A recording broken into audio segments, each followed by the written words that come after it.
Ontario's education minister has been talking tough for weeks, saying he would come in and crack down on school boards for the mismanagement of funds provided by the province. Only now, with new legislation, the province is going to have more power than ever.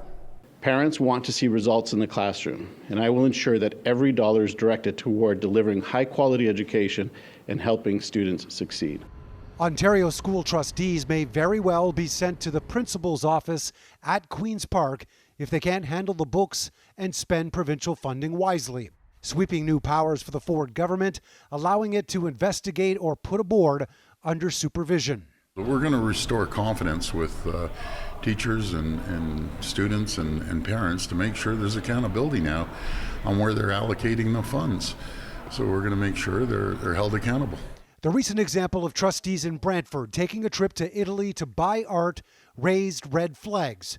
Another brought forward involves spending money renaming schools. When I see waste, mismanagement, or any board falling short of its core responsibility to make decisions in the best interest of students, I will not hesitate to act, because parents deserve confidence that their children's education is being protected. The NDP's education critics said, instead of listening to students, parents, and educators, this government is doubling down on policing schools, silencing student voices, and putting more power in the hands of the Minister of Education without any guardrails or accountability. I don't think the government's focusing on having the greatest schools. And in fact, since 2018, the government's approach to education, fights with teachers and fights with boards. The legislation is far-reaching and will impact colleges and universities as well, requiring breakdowns of how tuition fees are used and merit-based admissions policies. Children's aid societies are going to be under the microscope for their financial decisions as well.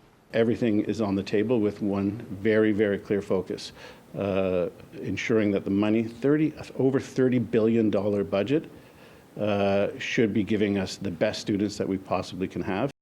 Also included in this legislation is the requirement for school resource officers to be deployed once again. This is a program that actually was discontinued by a number of school boards just a few years ago as a result of some students feeling uncomfortable.